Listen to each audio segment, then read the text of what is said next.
Pension ഗുണഭോക്താക്കൾക്ക് ഈ മാസത്തിലെ ക്ഷേമ പെൻഷൻ തുകയുടെ വിതരണമാണ് പുരോഗമിക്കുന്നത്. എല്ലാവിധ സർക്കാർ അറിയിപ്പുകൾക്കുമായി ഈ ചാനൽ സബ്സ്ക്രൈബ് ചെയ്യുക. ആകെ 51 ലക്ഷത്തിലധികം പേർക്കാണ് ഈ മാസം ക്ഷേമ പെൻഷൻ നൽകുന്നത്. പെൻഷൻ വിതരണം സുഗമമായി നടപ്പിലാക്കുന്നതിനായി സംസ്ഥാന സർക്കാർ 952 കോടി രൂപ അനുവദിച്ചതായി ധനവകുപ്പ് നേരത്തെ വ്യക്തമാക്കിയിരുന്നു. ഗുണഭോക്താക്കളുടെ ബാങ്ക് അക്കൗണ്ടുകൾ വഴിയും സഹകരണ സംഘങ്ങൾ വഴിയും തുക ലഭ്യമാക്കുന്നതിനുള്ള നടപടികൾക്കാണ് തുടക്കം കുറിച്ചിരിക്കുന്നത്. വിവിധ വിഭാഗങ്ങളിലായിട്ടുള്ള പെൻഷൻ വിതരണത്തിനായി കൃത്യമായ തുക വകയിരുത്തിയിട്ടുണ്ട്. ഇതിൽ വാർദ്ധക്യകാല പെൻഷൻ, ഭിന്നശേഷി പെൻഷൻ, വിധവാ പെൻഷൻ എന്നീ വിഭാഗങ്ങളിൽ ഉൾപ്പെട്ട 8.46 ലക്ഷം പേർക്കായി 24.76 കോടി രൂപയാണ് സർക്കാർ അനുവദിച്ചിരിക്കുന്നത്. അർഹരായ എല്ലാ ഗുണഭോക്താക്കൾക്കും കൃത്യമായി തുക എത്തിക്കാനുള്ള ക്രമീകരണങ്ങൾ ഇതിനോടകം പൂർത്തിയാക്കിയിട്ടുണ്ടെന്ന് ബന്ധപ്പെട്ട ഉദ്യോഗസ്ഥർ വ്യക്തമാക്കി. ഇതിനു പുറമെ വിവിധ ക്ഷേമനിധി ബോർഡുകളിലെ ഗുണഭോക്താക്കൾക്കും പെൻഷൻ വിതരണം ചെയ്യുന്നതിനുള്ള തുക ലഭ്യമാക്കിയിട്ടുണ്ട്. ക്ഷേമനിധി ബോർഡുകളിലെ ജൂൺ മാസത്തെ പെൻഷൻ നൽകുന്നതിനായി 128 കോടി രൂപയാണ് സർക്കാർ അനുവദിച്ചത്. സംസ്ഥാനത്തെ മുഴുവൻ ഗുണഭോക്താക്കൾക്കുമുള്ള പെൻഷൻ വിതരണം ജൂലൈ 3 പൂർത്തിയാക്കണമെന്നാണ് ബന്ധപ്പെട്ട വകുപ്പുകൾക്ക് നൽകിയിട്ടുള്ള നിർദ്ദേശം. നിലവിൽ മെയ് മാസത്തെ പെൻഷൻ വിതരണം പൂർത്തിയായതിന് പിന്നാലെയാണ് ജൂൺ മാസത്തെ പെൻഷൻ വിതരണം സംസ്ഥാന സർക്കാർ ആരംഭിച്ചിരിക്കുന്നത്. വിവിധ ക്ഷേമനിധി ബോർഡുകളിലെ പെൻഷനും അർഹരായവർക്ക് എത്തിച്ചേരും. രണ്ടിനുമായി 1080 കോടി രൂപ അനുവദിച്ച് ധനവകുപ്പ് ഉത്തരവ് പുറത്തിറക്കി. അടുത്ത മാസം 3-നകം പെൻഷൻ വിതരണം പൂർത്തീകരിക്കും.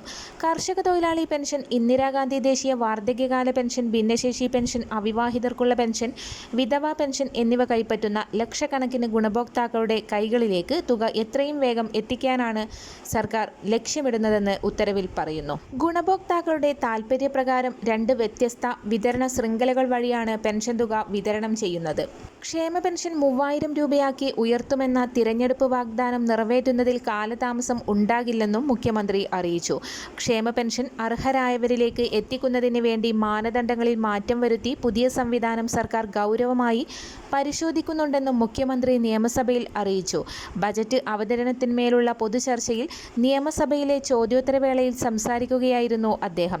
കഴിഞ്ഞ സർക്കാരിൻ്റെ കാലത്ത് 1600 രൂപയുടെ പെൻഷൻ 2500 രൂപയാക്കുമെന്നായിരുന്നു വാഗ്ദാനം. 4.25 വർഷം പെൻഷൻ കൂട്ടാതിരുന്ന സർക്കാർ തിരഞ്ഞെടുപ്പിന്റെ അടുത്തുവെച്ചാണ് 2000 രൂപയാക്കിയത്. ഇത്രയും കാലതാമസം ഏതായാലും ഉണ്ടാകില്ലെന്ന് മുഖ്യമന്ത്രി VD സതീശൻ അറിയിച്ചു.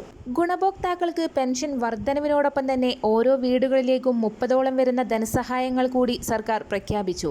നമ്മുടെ പഞ്ചായത്ത്, മുനിസിപ്പാലിറ്റി, കോർപ്പറേഷൻ വഴി ഇന്നു മുതൽ തന്നെ ആനുകൂല്യങ്ങൾ എത്തിച്ചേരും. വീടുകളിലുള്ള 60 വയസ്സിന് മുകളിൽ പ്രായമുള്ള ആളുകൾക്ക് ഒന്നിലധികം ആനുകൂല്യങ്ങളാണ് ഇനി മുതൽ എത്തിച്ചേരുക. വീടുകൾക്ക് ആവശ്യമുള്ള പദ്ധതി ആനുകൂല്യങ്ങൾ, വിവിധ മേഖലകളിലേക്കുള്ള ധനസഹായ വിതരണം, പെൻഷനുകൾ, ക്ഷേമ പെൻഷനുകൾ, കുടിശ്ശിക വിതരണം എന്നിവയാണ് സംസ്ഥാന സർക്കാരിൻ്റെ ഭാഗത്തു നിന്നും ആരംഭിക്കുന്നത്.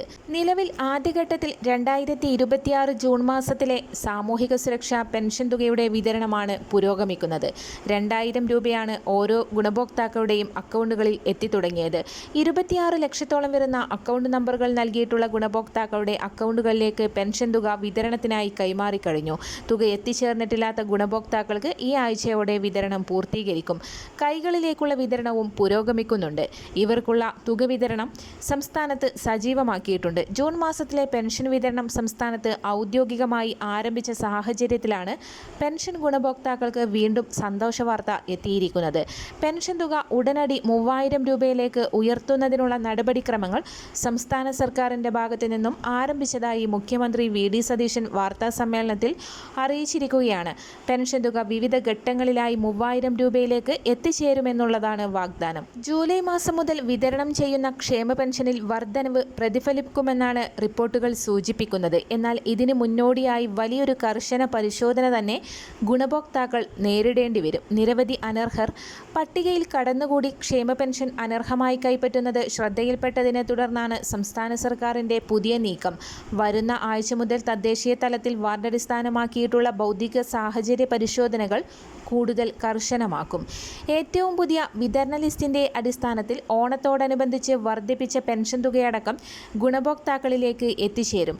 ഇതോടൊപ്പം തന്നെ മരണപ്പെട്ടുപോയ ഗുണഭോക്താക്കളുടെ ആശ്രിതർ അനർഹമായി പെൻഷൻ കൈപ്പറ്റുന്നത് സംബന്ധിച്ചിട്ടുള്ള തട്ടിപ്പുകൾ ഇപ്പോൾ പുറത്തു വന്നിരിക്കുകയാണ്. ഇത്തരത്തിൽ പെൻഷൻ കൈപ്പറ്റിയിട്ടുള്ള ആളുകൾ പിഴപ്പലിശ ഉൾപ്പെടെ ഇതുവരെ ലഭിച്ച മുഴുവൻ പെൻഷനും തിരികെ നൽകേണ്ടി വരും.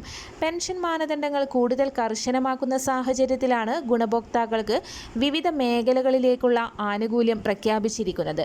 റേഷൻ കാർഡുള്ള ഗുണഭോക്താക്കൾക്ക് ഓരോ വീട്ടിലേക്കും വാർഡടിസ്ഥാനത്തിൽ 30-ൽ പരം സഹായങ്ങൾ കൂടി സംസ്ഥാന സർക്കാരിൻ്റെ ഭാഗത്തു നിന്നും പ്രഖ്യാപിച്ചു കഴിഞ്ഞു.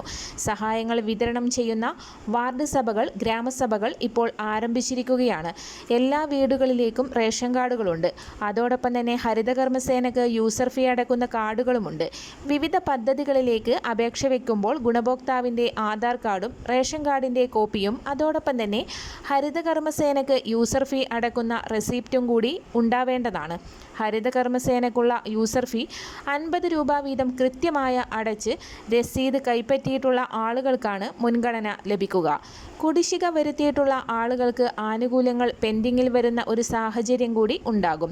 60 വയസ്സിന് മുകളിൽ പ്രായമുള്ള ആളുകൾക്കുള്ള സഹായങ്ങൾ, അതായത് നടക്കാൻ ബുദ്ധിമുട്ടുള്ള ആളുകൾക്കുള്ള ഊന്നുവടികൾ, പ്രത്യേക വീൽചെയറുകൾ, വാട്ടർ ബെഡ് തുടങ്ങിയവ ലഭിക്കുന്നതാണ്. ഇതിനു പുറമെ കട്ടിലുകൾ, പുതപ്പ് തുടങ്ങിയവയും ലഭിക്കും. പുതുതായി അപേക്ഷ വെച്ച് മുൻഗണനാ പട്ടികയിൽ ഇടം പിടിക്കുന്ന ആളുകൾക്ക് ആനുകൂല്യം അതിവേഗം തന്നെ ലഭിക്കുന്നതാണ്. ഓരോ പഞ്ചായത്തുകളിലും വ്യത്യസ്തങ്ങളായ സഹായങ്ങളാകും ഗുണഭോക്താക്കളിലേക്ക് എത്തിച്ചേരുക. APL, BPL വ്യത്യാസമില്ലാതെ 60 വയസ്സിന് മുകളിൽ പ്രായമുള്ളവർക്ക് അപേക്ഷ സമർപ്പിക്കാവുന്നതാണ്. ഓരോ വാർഡിലും തിരഞ്ഞെടുക്കപ്പെടുന്ന നിശ്ചിത എണ്ണം ഗുണഭോക്താക്കൾ എന്ന രീതിയിലാണ് ആനുകൂല്യങ്ങൾ വിതരണം ചെയ്യുന്നത്. ഓരോ വീടുകളിലേക്കുമുള്ള സഹായ വിതരണത്തിൻ്റെ ഭാഗമായി പച്ചക്കറി തൈകളുടെയും ജൈവ വളങ്ങളുടെയും വിതരണം, കൃഷിക്കുള്ള പ്രത്യേക സബ്സിഡികൾ, മൃഗപരിപാലനവുമായി ബന്ധപ്പെട്ട് മറ്റ് ആനുകൂല്യങ്ങൾ, അതോടൊപ്പം തന്നെ വീട് മെയിൻ്റനൻസ് ചെയ്യുന്നതിന് വേണ്ടിയുള്ള സാമ്പത്തിക സഹായ വിതരണം, പിന്നോക്ക വിഭാഗത്തിനുള്ള പ്രത്യേക ധനസഹായങ്ങൾ, വിദ്യാർത്ഥികൾക്കുള്ള പ്രത്യേക സ്കോളർഷിപ്പുകൾ, പ്രത്യേക സബ്സിഡി ധനസഹായങ്ങൾ തുടങ്ങിയവയാണ് പ്രഖ്യാപിച്ചിരിക്കുന്നത്. സഹായങ്ങൾ ആവശ്യമുള്ളവർ ആവശ്യാനുസരണം അപേക്ഷയ്ക്കൊപ്പം അനുബന്ധ രേഖകൾ കൂടി അറ്റാച്ച് ചെയ്ത് സമർപ്പിക്കേണ്ടതാണ്. അപേക്ഷ വെച്ചിട്ടുള്ള ഗുണഭോക്താക്കൾക്ക് ഇപ്പോൾ ഗ്രാമസഭകൾ വഴി അതിൻ്റെ വിതരണകാര്യ നടപടികൾ ആരംഭിച്ചിരിക്കുകയാണ്. മറ്റൊരറിയിപ്പ്, പുതിയ മാറ്റങ്ങളുമായി കേന്ദ്രം. മഞ്ഞ കാർഡ് ഉടമകൾക്കുള്ള സൗജന്യ അരി വിതരണത്തിൽ പരിഷ്കാരം. രാജ്യത്തെ ഏറ്റവും പിന്നോക്കം നിൽക്കുന്ന കുടുംബങ്ങൾക്കായി നടപ്പാക്കുന്ന അന്ത്യോദയ അന്ന യോജന പദ്ധതിയിൽ നിർണായക മാറ്റങ്ങൾ വരുത്താൻ കേന്ദ്ര സർക്കാർ ഒരുങ്ങുന്നു. ഇതിൻ്റെ ഭാഗമായി 2013 ദേശീയ ഭക്ഷ്യഭദ്രതാ നിയമത്തിൽ ഭേദഗതി വരുത്താനാണ് കേന്ദ്രത്തിൻ്റെ തീരുമാനം. നിലവിലെ നിയമപ്രകാരം മഞ്ഞ കാർഡുള്ള ഒരു കുടുംബത്തിൽ എത്ര അംഗങ്ങളാണ് ഉള്ളതെന്ന് പരിഗണിക്കാതെ പ്രതിമാസം 35 കിലോ സൗജന്യ ഭക്ഷ്യധാന്യം ലഭിക്കാറുണ്ട്. എന്നാൽ പുതിയ പരിഷ്കാരം വരുന്നതോടെ ഈ രീതി മാറും. ഇനി മുതൽ കുടുംബത്തിലെ ഓരോ വ്യക്തിക്കും 7 കിലോഗ്രാം വീതമായിരിക്കും ഭക്ഷ്യധാന്യം അനുവദിക്കുക. അതേസമയം ഒരു കുടുംബത്തിന് പരമാവധി ലഭിക്കാവുന്ന റേഷൻ വിഹിതം 35 കിലോയായി തന്നെ പരിമിതപ്പെടുത്തുകയും ചെയ്യും.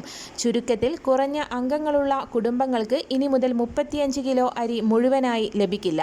മറ്റൊരറിയിപ്പ്, പ്രധാനമന്ത്രി ഉജ്ജ്വൽ യോജന ഗുണഭോക്താക്കൾക്ക് ഉൾപ്പെടെ രാജ്യത്തെ LPG പാചകവാതക ഗുണഭോക്താക്കൾ 2026 ജൂൺ 30-നകം തങ്ങളുടെ EKYC പ്രക്രിയ പൂർത്തിയാക്കണമെന്ന് കമ്പനികൾ നിർദ്ദേശം നൽകിയിട്ട് ദിവസങ്ങളായി. നിശ്ചിത സമയത്തിനകം EKYC പൂർത്തിയാക്കാത്ത പക്ഷം ഉപഭോക്താക്കൾക്ക് ലഭിച്ചുകൊണ്ടിരിക്കുന്ന പാചകവാതക സബ്സിഡി നഷ്ടപ്പെടാൻ സാധ്യതയുണ്ട്. കഴിഞ്ഞ മാർച്ചിൽ PMUY ഗുണഭോക്താക്കൾക്ക് ആധാർ അധിഷ്ഠിത പരിശോധന സർക്കാർ നിർബന്ധമാക്കിയിരുന്നു. നിലവിൽ EKYC പൂർത്തിയാക്കാത്ത ഉപഭോക്താക്കൾക്ക് മാത്രമാണ് ഈ നിർദ്ദേശം ബാധകമാകുക. മുൻപ് EKYC പൂർത്തിയാക്കിയ PMUY ഇതര ഉപഭോക്താക്കൾ ഇത് വീണ്ടും ചെയ്യേണ്ടതില്ല. ഉപഭോക്താക്കൾക്ക് ലളിതവും സുരക്ഷിതവുമായി തികച്ചും സൗജന്യമായി ഈ പ്രക്രിയ പൂർത്തിയാക്കാവുന്നതാണ്.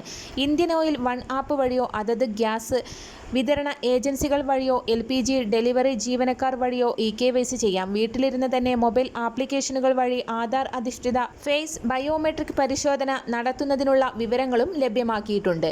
മറ്റൊരറിയിപ്പ്, കേന്ദ്ര സർക്കാർ ജീവനക്കാർക്കും പെൻഷൻകാർക്കും ഏറെ പ്രതീക്ഷ നൽകുന്ന 8ാം ശമ്പള കമ്മീഷൻ നടപടികൾ നിർണായക ഘട്ടത്തിലേക്ക് കടന്നിരിക്കുകയാണ്. സാമ്പത്തിക മേഖലയിലെ പ്രധാന വാർത്തയായ ക്ഷാമബത്ത വർധന സംബന്ധിച്ച അപ്ഡേറ്റുകളാണ് ഇപ്പോൾ പുറത്തുവരുന്നത്. ജീവനക്കാർക്കും പെൻഷൻകാർക്കും ലഭിക്കുന്ന ക്ഷാമബത്ത വർഷത്തിൽ 2 തവണയാണ് കേന്ദ്ര സർക്കാർ പരിഷ്കരിക്കുന്നത്. 2026 ഏപ്രിൽ മാസത്തിൽ സർക്കാർ ക്ഷാമബത്ത 2% വർദ്ധിപ്പിക്കുകയും അത് 60%ആയി ഉയർത്തുകയും ചെയ്തിരുന്നു. ഇതിന്റെ തുടർച്ചയായി ഈ വർഷത്തെ 2ാമത്തെ ക്ഷാമബത്ത വർധന സെപ്റ്റംബറോടെ ഉണ്ടാകുമെന്നാണ് പ്രതീക്ഷിക്കുന്നത്. വ്യവസായിക തൊഴിലാളികൾക്കായുള്ള ഓൾ ഇന്ത്യ കൺസ്യൂമർ പ്രസ് അടിസ്ഥാനമാക്കിയിട്ടുള്ള പണപ്പെരുപ്പ കണക്കുകൾ പരിശോധിച്ച ശേഷമായിരിക്കും അന്തിമ തീരുമാനം കൈക്കൊള്ളുക. ഏപ്രിൽ മാസത്തിലെ പണപ്പെരുപ്പ നിരക്കുകൾ വർധനവ് സൂചിപ്പിക്കുന്നുണ്ടെങ്കിലും മെയ് ജൂൺ മാസങ്ങളിലെ വിവരങ്ങൾ കൂടി ലഭ്യമായാൽ മാത്രമേ കൃത്യമായ നിരക്ക് വ്യക്തമാകൂ. മെമ്മോറാണ്ടം സമർപ്പിക്കാനുള്ള അവസാന തീയതി ജൂൺ 15-ന് അവസാനിച്ചിരുന്നു. വിവിധ ജീവനക്കാരുടെ യൂണിയനുകൾ, പെൻഷൻകാരുടെ സംഘടനകൾ തുടങ്ങിയവർ തങ്ങളുടെ നിർദ്ദേശങ്ങൾ കമ്മീഷന് മുൻപാകെ സമർപ്പിച്ചു കഴിഞ്ഞു. ഉയർന്ന ഫിറ്റ്മെന്റ് ഫാക്ടർ, അടിസ്ഥാന ശമ്പളത്തിലെ വലിയ വർധന, മെച്ചപ്പെട്ട അലവൻസുകൾ, റിട്ടയർമെന്റ് ആനുകൂല്യങ്ങളിലെ മാറ്റം തുടങ്ങിയവയാണ് പ്രധാന ആവശ്യങ്ങൾ. ഒപ്പം പഴയ പെൻഷൻ പദ്ധതി പുനഃസ്ഥാപിക്കണമെന്നും നിലവിലെ national pension system, unified pension scheme എന്നിവയിൽ പരിഷ്കാരങ്ങൾ വരുത്തണമെന്നും ആവശ്യം ഉയർന്നിട്ടുണ്ട്. രാജ്യത്ത് ഉടനീളമുള്ള വിവിധ സംസ്ഥാനങ്ങളിൽ കമ്മീഷൻ ഇതിനകം കൂടിയാലോചനകൾ നടത്തിക്കഴിഞ്ഞു. ഏകദേശം 55 ലക്ഷം കേന്ദ്ര സർക്കാർ ജീവനക്കാരെയും 69 ലക്ഷത്തോളം പെൻഷൻകാരെയും നേരിട്ട് ബാധിക്കുന്നതാണ് 8ാം ശമ്പള കമ്മീഷന്റെ ശുപാർശകൾ. അന്തിമ റിപ്പോർട്ട് തയ്യാറാക്കുന്നതിനായി കമ്മീഷൻ നിരവധി മാസങ്ങൾ കൂടി എടുക്കും. എങ്കിലും വരും ആഴ്ചകളിൽ നടക്കുന്ന ചർച്ചകളും പണപ്പെരുപ്പ വിവരങ്ങളും ഏറെ നിർണായകമായിരിക്കും. മറ്റൊരറിയിപ്പ്, റേഷൻ കാർഡ് മുൻഗണനാ വിഭാഗത്തിലേക്ക് മാറ്റാൻ ഇപ്പോൾ അപേക്ഷ വയ്ക്കാവുന്നതാണ്. ഒഴിവാക്കൽ മാനദണ്ഡങ്ങളിൽ ഉൾപ്പെടാത്ത നീല, വെള്ള റേഷൻ കാർഡുകൾ മുൻഗണനാ വിഭാഗത്തിലേക്ക് മാറ്റുന്നതിനായി അക്ഷയ കേന്ദ്രങ്ങൾ വഴി അപേക്ഷകൾ സമർപ്പിക്കാവുന്നതാണ്. അവസാന തീയതി ജൂലൈ 17, 2026. കൂടുതൽ അറിയാനും അപേക്ഷകൾ സമർപ്പിക്കാനും അടുത്തുള്ള അക്ഷയ കേന്ദ്രം സന്ദർശിക്കുക. SM-AM പദ്ധതി പ്രകാരം കാർഷിക യന്ത്രങ്ങൾ സബ്സിഡി നിരക്കിൽ ലഭിക്കുന്നതിന് ഓൺലൈൻ അപേക്ഷകൾ അക്ഷയ വഴി സമർപ്പിക്കാവുന്നതാണ്. ആദ്യം അപേക്ഷിക്കുന്നവർക്ക് ആദ്യം എന്ന മുൻഗണനാക്രമമാണ് സ്കീമിലുണ്ടാവുക. അപേക്ഷ ആരംഭിക്കുന്നത് ജൂലൈ 1 മുതലാണ്. 50 വയസ്സിന് മുകളിൽ പ്രായമുള്ള വിധവകളെ സംരക്ഷിക്കുന്ന ബന്ധുക്കൾക്ക് അഭയകിരണം പദ്ധതിയിലേക്കുള്ള അപേക്ഷയും തുടങ്ങിയിട്ടുണ്ട്. പ്രതിമാസം 1000 രൂപ വീതമാണ് ഇതിലൂടെ ലഭിക്കുന്നത്. അർഹരായവർക്ക് ഇപ്പോൾ അപേക്ഷിക്കാവുന്നതാണ്. മറ്റൊരറിയിപ്പ്, ജൂലൈ 1 മുതൽ പാസ്പോർട്ട് നിരക്കുകൾ കുത്തനെ വർദ്ധിപ്പിക്കും. രാജ്യത്ത് പാസ്പോർട്ട് അപേക്ഷാ ഫീസുകൾ കേന്ദ്ര സർക്കാർ വർദ്ധിപ്പിച്ചു. പുതുക്കിയ നിരക്കുകൾ ജൂലൈ 1 മുതൽ പ്രാബല്യത്തിൽ വരും. പാസ്പോർട്ട് നഷ്ടപ്പെടുകയോ കേടുപാടുകൾ സംഭവിക്കുകയോ ചെയ്താൽ പകരം പുതിയത് ലഭിക്കുന്നതിനുള്ള നിരക്കുകളിലും വൻ വർധനവ് വരുത്തിയിട്ടുണ്ട്. 18 വയസ്സിന് മുകളിലുള്ളവർക്ക് 36 പേജുള്ള പാസ്പോർട്ട് ലഭിക്കാൻ സാധാരണ വിഭാഗത്തിൽ അപേക്ഷാ ഫീസ് നിലവിൽ 1500 രൂപയിൽ നിന്ന് 2500 രൂപയായാണ് ഉയർത്തിയത്. തൽക്കാൽ വിഭാഗത്തിൽ നിലവിലെ 3500 രൂപ 5000 ആകും. 60 പേജുള്ള പാസ്പോർട്ടിന് 18 വയസ്സിന് മുകളിൽ സാധാരണ വിഭാഗത്തിൽ 3500 രൂപയും തൽക്കാൽ വിഭാഗത്തിന് 6000 രൂപയും ഈടാക്കും. 18 വയസ്സിൽ താഴെയുള്ള പുതിയ അപേക്ഷകൾക്ക് സാധാരണ വിഭാഗത്തിൽ 1750 രൂപയും തൽക്കാൽ വിഭാഗത്തിൽ 4250 രൂപയുമാണ് ഫീസ്. നഷ്ടപ്പെടുകയോ കേടുപാടുകൾ ചെയ്യുകയോ ചെയ്ത പാസ്പോർട്ടിന് പകരം 36 പേജുള്ള പുതിയത് ലഭിക്കാൻ 18 വയസ്സിന് മുകളിലുള്ളവർക്ക് 5000 രൂപയും തൽക്കാൽ വിഭാഗത്തിൽ 7500 രൂപയും അടക്കണം. 60 പേജുള്ളതാണെങ്കിൽ അത് യഥാക്രമം 6000 രൂപയും 8500 രൂപയുമാകും. കുട്ടികളുടെ കാര്യത്തിൽ നഷ്ടപ്പെടുകയോ കേടാവുകയോ ചെയ്ത പാസ്പോർട്ടിന് പകരം പുതിയത് ലഭിക്കാൻ 4250 രൂപയും തൽക്കാൽ വിഭാഗത്തിൽ 6750 രൂപയും നൽകേണ്ടി വരും. ഇന്ത്യക്കുള്ളിൽ അടിയന്തര സർട്ടിഫിക്കറ്റുകൾ സൗജന്യമായി നൽകുന്നത് തുടരുമെങ്കിലും വിദേശത്തുള്ള അപേക്ഷകരിൽ നിന്ന് $15 ഈടാക്കും. തിരിച്ചറിയൽ സർട്ടിഫിക്കറ്റിന് ഇന്ത്യയിൽ 1000 രൂപയും വിദേശത്ത് $50 ഈടാക്കും. മറ്റൊരറിയിപ്പ്, സ്ത്രീ സുരക്ഷാ പെൻഷൻ തുടരുന്ന കാര്യത്തിൽ സർക്കാർ ഇതുവരെ തീരുമാനമൊന്നും എടുത്തിട്ടില്ല. കഴിഞ്ഞ സർക്കാരിൻ്റെ കാലത്ത് ഫെബ്രുവരിയിലാണ് ഈ പദ്ധതി ആരംഭിച്ചത്. സാമൂഹിക ക്ഷേമ പെൻഷന്റെ ഭാഗമല്ല ഈ പദ്ധതിയെന്നും ഇതുമായി ബന്ധപ്പെട്ട കാര്യങ്ങൾ തീരുമാനിച്ച ശേഷം അറിയിക്കാമെന്നും മുഖ്യമന്ത്രി നിയമസഭയിൽ വ്യക്തമാക്കിയിരിക്കുകയാണ്. 16 ലക്ഷത്തോളം വരുന്ന സ്ത്രീ ഗുണഭോക്താക്കൾക്കായിരുന്നു സ്ത്രീ സുരക്ഷാ പെൻഷനുകൾ ലഭിച്ചുകൊണ്ടിരുന്നത്. ഏപ്രിൽ മെയ് മാസങ്ങളിലെ തുക ലഭിച്ചിട്ടുമില്ല. സ്ത്രീ സുരക്ഷാ പെൻഷനുകളുടെ വിതരണം പുനഃപരിശോധിക്കുകയും അതിലെ ഗുണഭോക്താക്കളുടെ മാനദണ്ഡങ്ങളുടെ അടിസ്ഥാനങ്ങൾ വ്യക്തമായി പരിശോധിക്കുകയും ചെയ്ത ശേഷം തീരുമാനം അറിയിക്കാമെന്നും മുഖ്യമന്ത്രി നിയമസഭയിൽ അറിയിച്ചിട്ടുണ്ട്. സംസ്ഥാന സർക്കാരുകളുടെ ആനുകൂല്യ വിതരണത്തോടൊപ്പം തന്നെ കേന്ദ്ര സർക്കാരുകളുടെ വിതരണം കൂടി ആരംഭിച്ചിരിക്കുകയാണ്. കർഷക ഗുണഭോക്താക്കളുടെ ആധാർ അധിഷ്ഠിത ബാങ്ക് അക്കൗണ്ടുകളിലേക്കാണ് PM കിസാൻ സമ്മാൻ നിധി യോജനയുടെ 23ാം ഗഡുവായ 2000 രൂപയുടെ വിതരണം ആരംഭിച്ചിട്ടുള്ളത്. തുക എത്തിച്ചേർന്നിട്ടില്ലാത്ത ഗുണഭോക്താക്കളുടെ ആധാർ അധിഷ്ഠിത ബാങ്ക് അക്കൗണ്ടുകളിലേക്ക് തുക എത്തിച്ചേരും. നിലവിൽ 23ാം ഗഡുവായ 2000 രൂപ വീതമാണ് അക്കൗണ്ടുകളിലേക്ക് എത്തിച്ചേർന്നുകൊണ്ടിരിക്കുന്നത്. eKYC, ലാൻഡ് വെരിഫിക്കേഷൻ എന്നിവ പൂർത്തിയാക്കിയിട്ടുള്ള ഗുണഭോക്താക്കൾക്ക് മുടങ്ങിയിട്ടുള്ള ഗഡുവടക്കം പരമാവധി 4000 രൂപ വീതം അക്കൗണ്ടുകളിൽ എത്തും. വരും ദിവസങ്ങളിൽ ഇതുമായി ബന്ധപ്പെട്ട കൂടുതൽ പ്രഖ്യാപനങ്ങൾ പുറത്തുവരും. PM കിസാൻ eKYC 2026 ജൂൺ 30-നകം പൂർത്തീകരിക്കണം. പദ്ധതിയുടെ ആനുകൂല്യം തുടർന്നും ലഭിക്കുന്നതിനായി എല്ലാ ഗുണഭോക്താക്കളും eKYC നിർബന്ധമായും ചെയ്യുക. eKYC ചെയ്യാനുള്ള മാർഗങ്ങൾ: അക്ഷയ കേന്ദ്രങ്ങൾ അല്ലെങ്കിൽ ജനസേവന കേന്ദ്രങ്ങൾ. സ്വയം ഓൺലൈനായും eKYC പൂർത്തീകരിക്കാം. ആധാർ കാർഡാണ് ഇതിനു വേണ്ട ആവശ്യമായ രേഖ. ശ്രദ്ധിക്കുക, കഴിഞ്ഞ വർഷം ചെയ്തവരും ഈ വർഷം പുതുതായി eKYC ചെയ്യേണ്ടതാണ്. എങ്കിൽ മാത്രമേ ആനുകൂല്യം ഈ വർഷം ലഭിക്കുകയുള്ളൂ. മറ്റൊരറിയിപ്പ്: സർക്കാർ ജീവനക്കാർക്ക് സന്തോഷ വാർത്ത. രാജ്യത്തെ ദശലക്ഷക്കണക്കിന് ജീവനക്കാർ 8ാം ശമ്പള കമ്മീഷന് വേണ്ടിയുള്ള കാത്തിരിപ്പിലാണ്. ശമ്പള പരിഷ്കരണവുമായി ബന്ധപ്പെട്ടുള്ള ചർച്ചകൾ സജീവമായി പുരോഗമിക്കുന്നുണ്ടെങ്കിലും ഇനിയും 1 വർഷം കൂടി കാത്തിരിക്കേണ്ടതിൻ്റെ നിരാശയിലാണ് ജീവനക്കാർ. എന്നാൽ 8ാം ശമ്പള കമ്മീഷൻ ചർച്ചകൾക്കിടെ നിർണായക നീക്കവുമായി കേന്ദ്ര സർക്കാർ രംഗത്ത് വന്നിരിക്കുകയാണ്. കേന്ദ്ര സർക്കാർ ജീവനക്കാർക്കിടയിൽ പഴയ പെൻഷൻ പദ്ധതി പുനഃസ്ഥാപിക്കണമെന്ന ആവശ്യം ശക്തമാക്കുന്നതിനിടെയാണ് സർക്കാരിൻ്റെ നിർണായക ഉത്തരവ്. ആശ്രിത നിയമനം വഴി ജോലി ലഭിച്ച ഒരു വിഭാഗം ജീവനക്കാരെ പഴയ പെൻഷൻ പദ്ധതിയുടെ പരിധിയിൽ കൊണ്ടുവരുമെന്ന ഉത്തരവ് കേന്ദ്ര സർക്കാർ പുറപ്പെടുവിച്ചു.